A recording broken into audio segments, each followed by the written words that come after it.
Hola, hagamos introducción al concepto de confiabilidad. Acá se tiene una tabla descriptiva donde se han hecho mediciones con dos variables, cada variable ahí tiene dimensiones. Vemos unas medidas descriptivas conocidas y acá lo que nosotros vemos es que es presentado una columna. Una columna que va teniendo por objetivo ir dando información acerca de la precisión que se están haciendo en estas mediciones. ¿Cuál es el apunte? Siempre que se haga una medición, siempre, va a ser importante hacer el reporte de una estimación, una medida de qué tan precisas son justamente estas mediciones. Entonces, eso es esto de acá, esta estimación que nos va a dar información acerca de la precisión o confiabilidad de la medición. Así que, bueno, de esto se trata esta diapositiva. Bien, de acuerdo con los estándares, nosotros vamos a ver aquí el término de confiabilidad como un sinónimo de precisión de la medición, ¿sí? Esto es clave, precisión de la medición. Bueno, acá nos dice, las dos formas de ir comprendiendo esta confiabilidad, en donde la más usual va a corresponder a esto, ¿no? Confiabilidad, el término. Bueno, este término que más se ha ido usando de manera general es el que se refiere a la consistencia entre las replicaciones que se hagan en una evaluación o de la aplicación de un test. Es decir, las replicaciones que se hagan, ya, las puntuaciones que se obtengan con estas replicaciones tienen que ir siendo consistentes.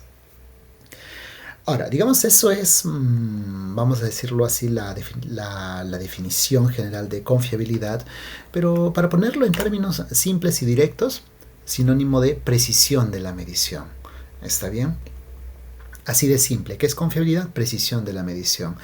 Recuerdo que, en una sustentación de tesis, unos tesistas tuvieron, digamos, el apunte de un jurado que, luego de que los tesistas expresaron, sí, acá tenemos adecuados resultados de confiabilidad. Entonces el jurado preguntó qué es tener adecuados resultados de confiabilidad, qué va significando confiabilidad aquí en esta presentación. ¿Y cómo se respondía a esto de acá? Pues apuntando a lo que es confiabilidad, precisión de la medición. Por eso es que se lo está colocando. Bien, pero para nosotros ir encontrando esta precisión de la medición tenemos varios enfoques, varias formas de concebir esa precisión. El primero y el más conocido hace referencia al enfoque de consistencia interna, en donde vamos resolviendo, atendiendo, evaluando si los ítems van siendo consistentes entre sí o con la puntuación total. Si los ítems son consistentes entre sí, entonces, nosotros vamos a esperar de que si, digamos, el evaluado en su constructo es alto, entonces, pues, los ítems también deberían de reflejar ese puntaje alto todos. O lo mismo, un puntaje bajo en la variable latente, también debería reflejarse eso en todos los ítems, o por lo menos de manera muy similar. Eso es la evaluación de la consistencia interna, que usualmente la vamos evaluando con los conocidos, coeficiente alfa, coeficiente omega, etc. Ahora, también tenemos otros enfoques. Aquí sería el de estabilidad temporal. Claro, o sea, si las mediciones van siendo precisas, yo esperaría pues que la evaluación a un grupo de sujetos en este momento va a ser igual a la evaluación de los mismos sujetos luego de un tiempo pertinente. ¿Ya? Esa es la evaluación de la estabilidad temporal o enfoque de estabilidad temporal, y lo hacemos con estas medidas TRTs, con correlaciones Pearson, que puede ser trabajado esto.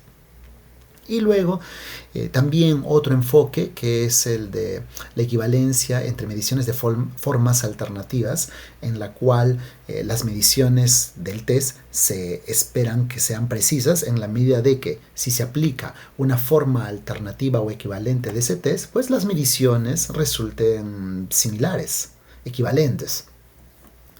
Y eso es el enfoque de equivalencia evaluado con pruebas paralelas, y en este caso, también puede ser un coeficiente de correlación. Ahora, la más popular, la más usual es esta, la del enfoque de consistencia interna, también es la más accesible, porque, aunque sí requerimos acá un importante tamaño de muestra. Y accesible porque, levantamos la información en un momento y no va a ser necesario más. A diferencia de este enfoque, en donde sí tenemos que tener a los del mismo grupo, saber quiénes son, para evaluarlos luego de un tiempo pertinente, y al mismo sujeto evaluarlo en su antes y en su después. Y eso puede ser todo un reto logístico o de diseño de la investigación. Y bueno, y aquí también, ¿no? Digamos, si conocer un instrumento y además una prueba equivalente de ese instrumento, sí va a ofrecer ahí sus retos.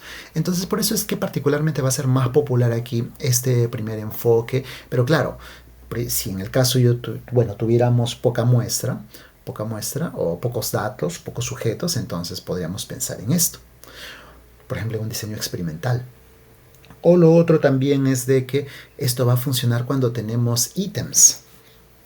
Pero si no tenemos ítems, un solo indicador por alguna situación, no es que si tenemos un solo indicador se quedó sin medición no es que se quedó sin medida de precisión las mediciones que estamos haciendo. Por ejemplo, pasa que bueno, en algunas disciplinas como que se considera la confiabilidad como sinónimo de consistencia interna, o hasta le llaman, ¿no?, coeficiente de confiabilidad al coeficiente alfa. Pero ojo que esa es una mirada muy limitada y puede traer la confusión de pensar de que estos coeficientes de confiabilidad, cuando no, son coeficientes, son formas de ir estimando la confiabilidad en este determinado enfoque, pero van a haber otros enfoques. Por ejemplo, me ha pasado a ver en algunas disciplinas que de pronto, porque tienen un solo indicador, y claro, no se va a poder calcular esto de aquí, entonces dicen, bueno, no hay confiabilidad, o no podemos calcular la confiabilidad o estimarla. Sí se puede, sí se podría, pero tendríamos que pensar en otros enfoques, ya no este de aquí. Por eso es de que lo más pertinente en la expresión va a ser, ¿no?, sobre el coeficiente alfa. No decir de que es un coeficiente de confiabilidad, sino es un coeficiente que nosotros usamos para la estimación de la confiabilidad mediante el método de consistencia interna. O nosotros vamos a estimar la confiabilidad mediante el método de consistencia interna usando el coeficiente alfa. Bien, entonces hacemos esas precisiones en esta introducción de confiabilidad. Gracias.